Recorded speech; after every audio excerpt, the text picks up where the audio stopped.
Hey everybody. Today is January 31st, and right now it is 4:30 in the afternoon, and the Lord and I have been talking a lot. I've been crying. Good cry, good tears, good tears. Good. Always tears are always good. No, even look at it and think it's good to pour yourself out. Anyway, I don't know what he wants to talk about, but he made me pull a word. And when I pulled the word, I said, okay, good start, good start. So I pulled a word just before I started this recording. I'm in First Chronicles chapter 16, and I'm only going to read the first 6 verses because as soon as I read the title, you know how my one has these little titles above the chapters. Yeah, I love it. Yeah, yes, above 16. The ark placed in the tabernacle. My eyes landed straight to that. It was like I looked and I was like, just that alone made me see his path, a direction. And so as I started to read it, I never even get past the first verse. I kept talking and talking. So he said, so here we are, an impromptu study. Yeah, I love when he does this. He does this like all the time with me, with the people in my ministry. But now I'm recording them because before it was like, I'm going to do this on Messenger and just us. But now I have to record them. Why? I don't know. Posterity. Now, in this chapter 6, the ark is placed in the tabernacle means that when David, okay, the ark was taken from the Philistines. The Philistines returned it, right, with the frogs and the turds, right, of gold, and returned it. And they took it and they opened it up. They tried to look inside. And so many thousand, what, 25,000, close to that, died instantly for their disrespect. Hmm? So they said the ark cannot stay with us. So they took it up into the mountains of Jerim. Yeah, up into the mountain. And so there was a Levite there, and he took it in and he put it into storage, and it stayed there for 20 years in storage in a room. Nobody comes to see, and it's there 20 years. So David is now king, and he says, we need the ark to come back. It's like we need God in our life, kind of thing. We need God. And that ark represented that for Israel. It was like, I mean, come on. Through the wilderness and everything, freaking God was right there with them. But we forget, yeah, as time goes by, the importance of having God in our life, I think. We take it for granted in a way, I think, because we think we have the ark already. Let me tell you what happened with him. So he wants to bring the ark back. He's anxious. Yes, we need God in our life. Let's do it, Gango. All the zeal, all the desire to see. There's a difference. There's something going on here that we have to understand. There's a difference with wanting God in your life, and wanting God in your life because of who He is, and wanting God in your life because of what He represents. Okay? There's a difference. Know your difference. Know the difference. And so David wants to bring, he loves God. He does, but he's more anxious because of what he represents. Remember, now David is king, right? It represents now David has brought God too. God was always with them, but he was anxious, zealous. So he did it his way. And so he did not abide. He did not respect the laws of God of how you travel to bring the path you must take, in other words, to bring the ark to another place. God had set the rules, right? Leviticus, Numbers, Deuteronomy. Anyway, he said he went with a cart, a couple of friends, a whole bunch of it. He did. It wasn't like that, but it sounded like it. They put the ark on a new cart and drove it off. And these two guys who were not Levites were sitting on the wagon watching the ark. Does that sound like on the shoulders of the priest to you? No. Sacrifice is there. Even though you sacrificing animals, look at how treating God. I mean, just the representation itself. I'm thinking to myself. And so when the oxen stumbled, that was on purpose. He did that. No, he did that. He was getting pissed. He was offended. He was offending God, man. And so the oxen stumbled just to make the and sacrifice. Put your hand. Uzzah put his hand to the ark, thinking that he was going to keep it from stumbling. One always has to pay the price for somebody else's error. It wasn't Uzzah's fault, Uzziah. It wasn't his fault that he put his hand to it. It was David for starting this whole thing from the beginning. He got mad at God for taking it out on Uzziah. That's why he got angry. Then he became afraid. Says we cannot take the ark, okay? Because now he's feeling it, like he has disrespected God. He has, and he knows it. He let his zealousness blind him, and sometimes we can let our zealousness blind us. So they finally, and I'm not even in chapter 16 yet. This is the pre to what he's going to say. Okay, yeah, he's setting us all up. Okay, and so now he leaves the ark because he can't take him at Obed-Edom's house. Now that's the guy who showed God some serious respect. David, out of his fear, yeah, and his disrespect, knowing what he had done, left the ark at Obed-Edom's house. And what did Obed do after they left? That ark was placed in the center of his household. God became the center of everything in his house. His whole family, everybody showed reverence to Almighty God. They became the temple. And the people, they're Gentiles, became the priests in this makeshift, because they made God the center of their home. They became priests unto the Lord within their own home, and they were Gentiles living amongst the Israelites who believed in Almighty God. And they gave God everything. And it said that the ark was there for 3 months, and God blessed everything. Everything, the servants, the fields, everything, so much in 3 months now, so much that somebody had to tell David, brother is rich. God is like blessing him. David's like, holy crap, I forgot. Turned away. Turned away. Started to do any other, 3 months. 3 months. What were you doing for 3 months? What were you looking for? Yes, there was war. Yes, there was.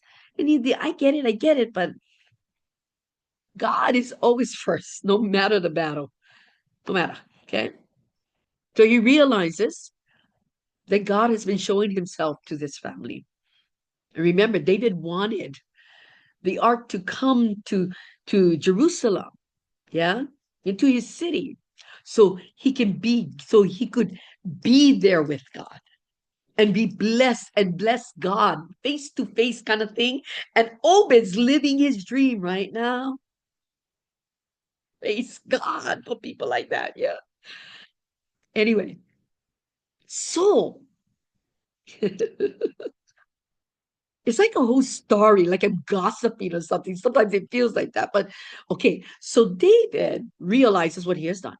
And then he sees it. You should see. Every 6 steps he sacrificed on the shoulders of the Levite. He had them consecrated before they even did this. He learned his lesson. He learned his lesson to never do that again to God. And not to you too. Because if you say he is, right? Then you live and give him due respect, reverence, all the time, no matter what. His will be done, you know? And he doesn't like when people fight, and he doesn't like when people argue. Peace, peace. Where's the song in our heart? You know? Where's the music and the dancing? Because when David finally got it, that's exactly what he did. He was dancing and twirling and sacrificing and playing the cymbals and before the Lord all the way from Obed's house all the way into Jerusalem into the tent that they had prepared. The whole time, and his wife despised him for looking indignant before the people. Right? But he didn't care. He's all like, don't you understand? This is like I am nothing before him, but joyous for what he has done. So I shall live in that joy. And no one can take it away. Not even if they despise you doing it.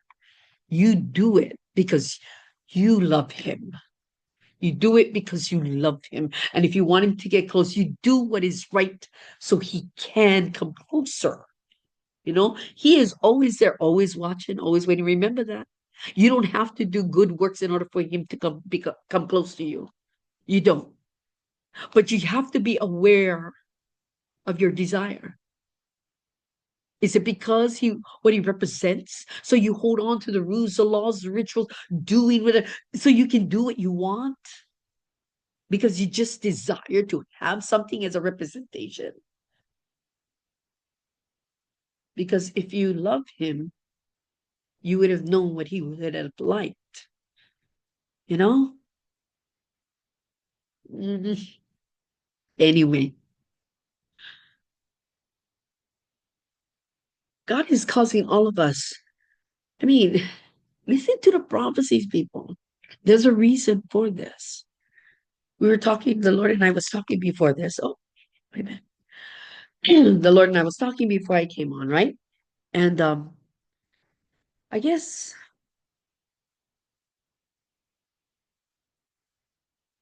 I guess a lot of the prophecy, it's such an unfolding. There's so much more. Really gotta work. I gotta. There's so much more that has to unfold. Okay. Now this first part, just like this, you know, just like we were saying, you got to be aware. Number one, where you stand. You know where you stand. Okay, so in my ministry, this is kind of what I do. Where is my calendar so I can?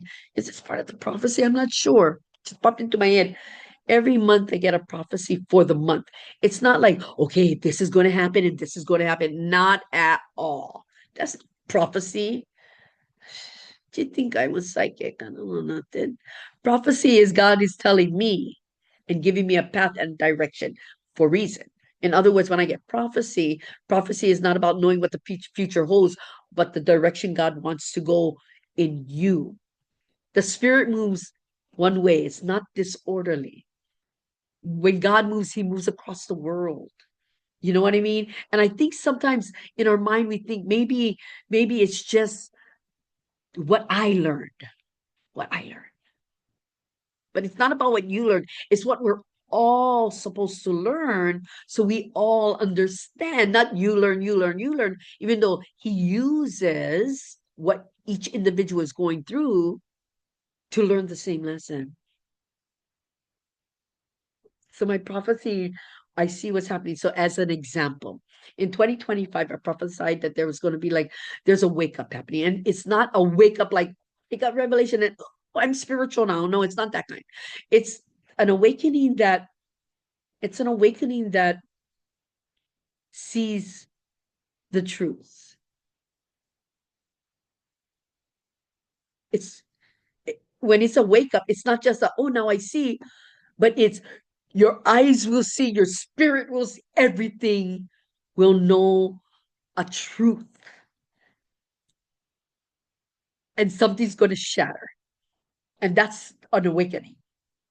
That something that was hidden will be seen, something that is blocking will be taken out of the way. Every doubt, every fear will show itself. Every truth will be known. That's what it is. That's what an awakening is. That's the kind of awakening I'm seeing happening. Okay, never mind. Anyway, go listen to the prophecies on the website. But it's all leading down this way because we were heading this way. Now I just have my prophecy. So in that prophecy, in the awakening, okay, this is what he's kind of talking about. This is what he's meaning through me. Now everybody else, I don't know what they're saying, but I've been saying this for, come on, people who know me. Yeah, I know. But it doesn't matter. The spirit moves the same way. So if I'm saying it, they're saying it, it's because the spirit is speaking. Remember the point I made? Everybody learns the same lesson. Everybody all over the world is talking about awakening spirit. I can feel it. I can feel it. I can sense it. I I see it in me. You know, that that change. Like something like I'm just a little bit, I'm feeling a little too sensitive. Yeah. I mean, and it's not just a sensitivity of knowing people. Oh, that's beyond that. But it's more like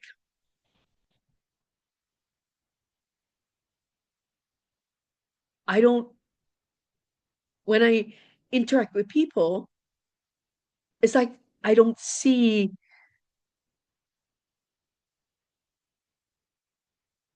it's like I can see and hear what's inside and not what's on the outside. The outside doesn't matter. You know, I it's like there is no, if you're going to talk, I'm going to listen, but I listen with my heart to listen to your heart kind of thing, spirit to spirit, even though your words are saying this, I'm getting the root of that. It's like it's kind of always been that way, but now it's like, holy crap, this is serious. But that's a conversation for another time. Going back to what I'm saying. So in a prophecy, when I'm talking about prophecies, God is, this is kind of what he's doing. He's preparing all of us because he's doing this thing. Now, the reason I brought this up is because I get monthly prophecies that you know, I want you guys to understand these are not fortune teller things. These are directions and guides of this whole spiritual existence of God moving a certain way according to his will, because he's moving us here, here, here. Remember, there's always the unfolding. Something comes up, right? You got to watch, you got to learn the unfolding of the hearts of men, learn the unfolding of everything. It's all moving the same way. Listen to what the Spirit says, watch, but and learn, right? And so I prophesied about the awakening. And I explained that to you what I meant. But how do you get there? Do you just sit around and wait to wake up? Because the awakening isn't about, the awakening isn't about seeing like aliens.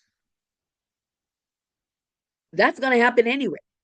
Only anxious and zealousness will want that to see that. You know what I mean? Yeah, eager. I'm not eager. They're gonna come when they're gonna come. Apparently, they've been here for a while and they have been proven. You know, all those people online saying, I'm speaking by this entity, speaking by this entity. I tell a lot. They keep saying they're here. Then why are they talking to people like this? Why are they talking through them? Just show up. Just show up. Why not just be real and do it? Why? Years and years and years. Oh, I'm an entity. Oh, I'm this. And we are here. We are just. If you're there and you're this close, show up and start talking. Why are you talking to the people? That's the kind of stuff that make people turn away from God, because they're going to start listening because that entity is speaking and knows all the truths of the world. Wake up. This is what you're going to wake up to when you turn. I was having a conversation with the Lord about this. That's why. If this happens, if things like this happen, that shatters your whole conception of life and reality and whatever it may be, are you going to be so shaken that you will give in to it? Because it's going to happen anyway. So why give in to it? When I say give in to it, I mean not go along with it. You're not going to, it's going to be there. There's no going along with it. We are going to be in it. It's kind of like that. Everybody's going to go through this. But the whole thing is about what you're going to listen to, what you're going to believe in. That's the whole thing. And that, and then as I started to talk to him, I said, if it's kind of like if you have to profess through death, would you be able to? And it's not a profession of your words, but it's like the Jack, Meshach, and Abednego at the fiery furnace. Because I think what everybody's afraid of is the end result, whatever that end result in their mind is. But the one thing that everybody is forgetting is the unfolding. Something happens first before the next thing happens. We don't automatically go, oh, this is happening, that's coming. No, you learn to live in the steps ordained by God, right? And He will be with you through it all. And in the end, He will be home. So you have to hold on. So me and the Lord was at years. Actually, he says, so if they should show up, kind of thing. And I'm kind of laughing because I'm thinking, yeah, we're actually having this conversation. Yes, Lord. I said, does it really matter? Does it really matter if they're here, not here, going to come, not going to come? It doesn't matter to me. If it's going to happen, it's freaking going to happen. But what will I do? I'm not going to do nothing because it's all part of the plan. So why should I be afraid? This is supposed to happen. Whatever is happening right now is supposed to happen because it's the unfolding. And right now, if you look at it, if you really look at it, we're just going through a sifting, separating the wheat from the chaff kind of thing. You guys haven't even gone through the mill yet. It's just shifting, right? Sift, sift, sift. Get rid of all the rubbish. Be more aware of those things. Start letting those things go so that God can get to the meat of who you are, the truth that is inside of you. That's what He's going after. That's why we're going through things right now. But you guys forget, this is only the beginning. In the end, we still have to do the grapes of wrath, where He Himself will tread the winepress. People, if you can't handle this, how the hell are you going to handle that? But the one thing I always say, and I always believe, God would never beat up His bride before the wedding. You know, He would never hurt the ones He loves. So He always gives us a chance and always gives us a choice, right? If you want God to be God in your life, then do what is right, and He will be there. Huh, not bad, Lord. So this is what we're talking about. God bless you all. Have a good day. Bye. I don't even know how to turn this off.